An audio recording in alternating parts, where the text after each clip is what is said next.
भोला बहुत गरीब किसान था।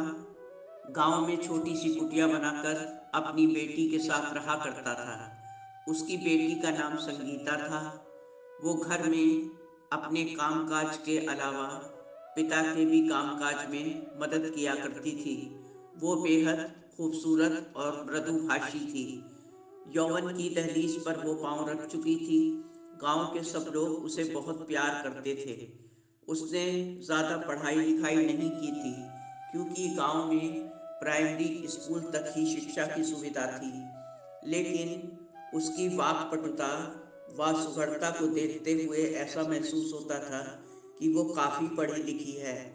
हर काम को बहुत नफासत से करने की आदत के कारण वो अपने पिता और सारे गांव की बहुत दुलारी थी।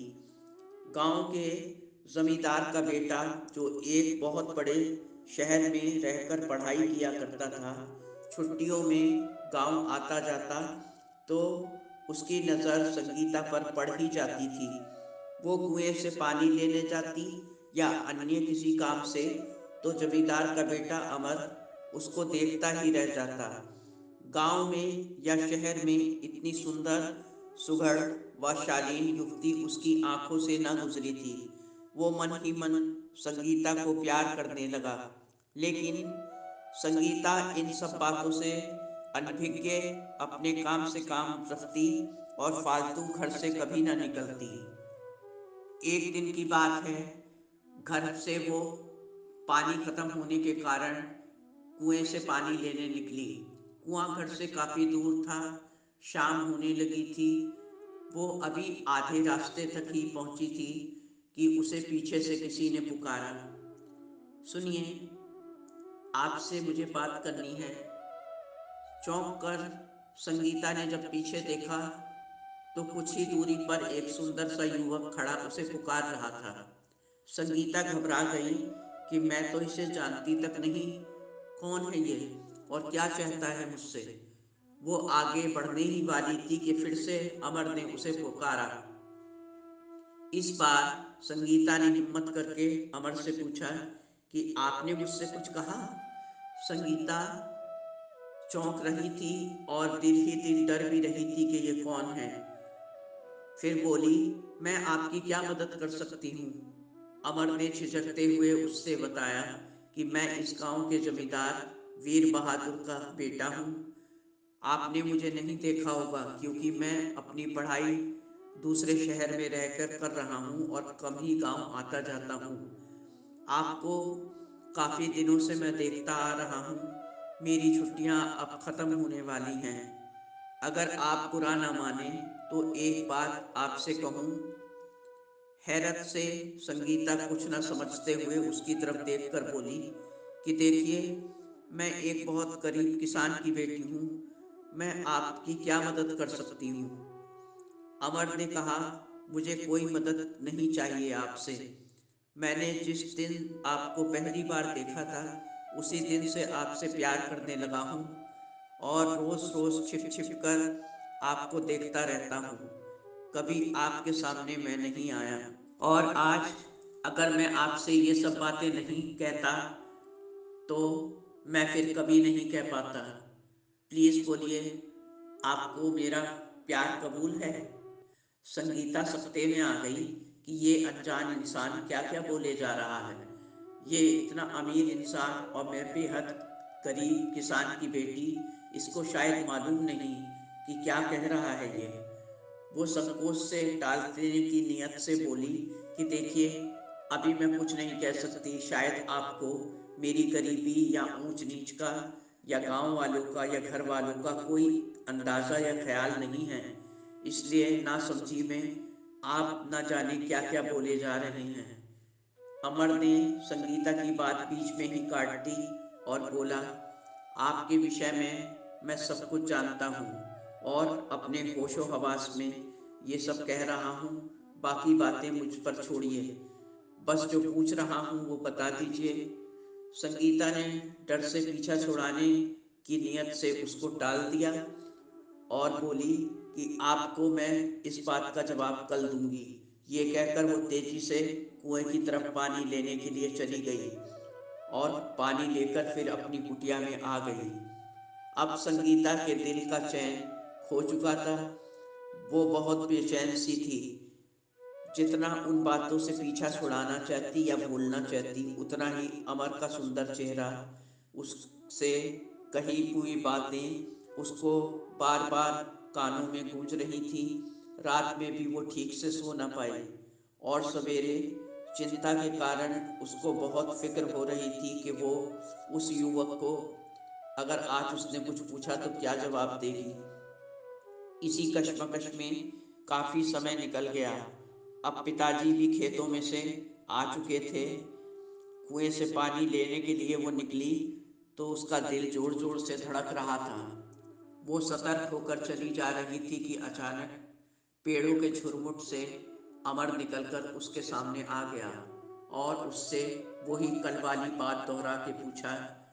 तो संगीता कुछ न कहकर बस रोने लगी और उसकी आंखों से आंसू निकलकर उसके चेहरे को भिगोने लगे। अमर का मन तड़प उठा। वो समझ गया कि संगीता किस जद्दोजहद में फंसी है। फिर भावातिरेक में अमर ने उसका हाथ थाम कर कसम खाई कि संगीता, प्यार और शादी मैं सिर्फ तुमसे ही करूँगा। तुम फिक्र ना करो, जल्दी ही अपने घर वालों से बात करके तुम्हें अपना बना लूँगा। ये कहकर अमर वहाँ से चला गया। संगीता भी भौचक्की सी वहाँ खड़ी उसको जाता देखती रही। अब उसके मन में भी अमर के लिए प्यार के अंकुर फूट चुके थे। अमर की पढ़ाई खत्म हो गई थी। अब वो गांव में रहकर पिता के कामों में हाथ बटाने लगा। एक दिन मौका देखकर अमर ने अपने पिता से अपने मन की बात कह डाली। पहले तो पिता चौंक गए, उसको ऊंच नीच समझाई, अमीरी गरीबी का वास्ता दिया, लेकिन उसकी जिद पे अड़े होने के बाद फिर उसने बेटे की खुशी के लिए रजामंदी दे दी और 2-3 दिन में ही भोला के घर जाकर रिश्ता पक्का कर लिया और शुभ मुहूर्त देखकर दोनों की शादी कर दी। अब संगीता जमींदार साहब की बहू बनकर उनकी हवेली में आ चुकी थी। सब बहुत खुश थे। समय गुजरता गया। कालांतर में जमींदार साहब का भी निधन हो गया। अब गांव का जमींदार अमर था। उसकी जिम्मेदारियां बढ़ चुकी थी। समय खुशी से गुजर रहा था कि अचानक एक दिन संगीता स्किन डिजीज की चपेट में आ गई। उसके सारे शरीर में एक दाग तेजी से फैलने लगा और अमर इस बात से बहुत घबराया। गांव के वैद्य से लेकर शहर के नामी गिरामी डॉक्टर्स को संगीता का इलाज करवाने के लिए वो तड़प उठा। धीरे धीरे ये स्किन डिसीज का असर संगीता के चेहरे पर भी नजर आने लगा और वो कुरूप दिखने लगी। चिंता से अब मन ही मन संगीता का बुरा हाल था। वो बहुत उदास रहने लगी और सोचने लगी कि अमर क्या अब भी मुझे वैसे ही प्यार करते रहेंगे या मुझे छोड़ देंगे, कहीं मुझसे नफरत ना करने लगें और मेरा कुरूप चेहरा देखकर क्या उनको अफसोस नहीं होता होगा। इस तरह के सैकड़ों ख्याल संगीता के जहन में आ आकर उसको बेचैन करते रहते थे। संगीता के मन की व्यथा व असुरक्षा की भावना अमर से छिपी न रही, लेकिन उसने अपने तरफ से संगीता के प्रति कोई कमी ना रखी और उसको पहले की तरह चाहता रहा। और एक शाम जब अमर घर से किसी काम के लिए बाहर गए तो संगीता को कुछ देर बाद खबर मिली कि अमर का एक्सीडेंट हो गया है।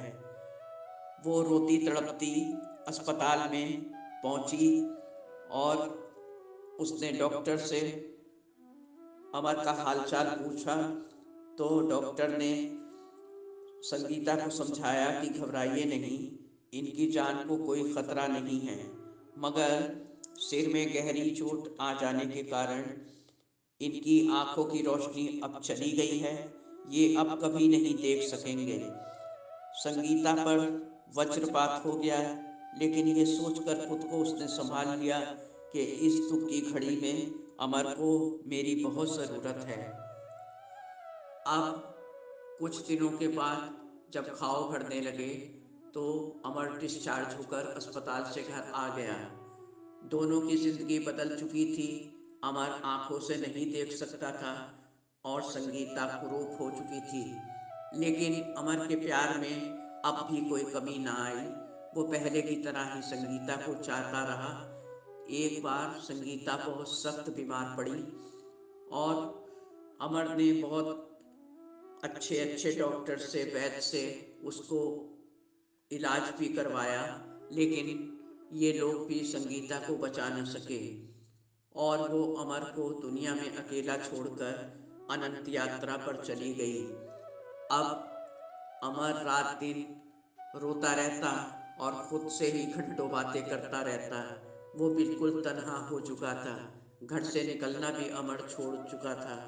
गांव वालों ने जब ये सब देखा और अमर की हालत देखी तो एक दिन इकट्ठे होकर अमर के पास पहुंचे और उसको समझाया कि बेटा, तुम जमींदार हो, खुद को संभालो। तुम्हारी आंखों की रोशनी भी जाती रही है। तुम्हें सहारे की बहुत ज़रूरत है। सारी जिंदगी तुम्हारे सामने पड़ी है।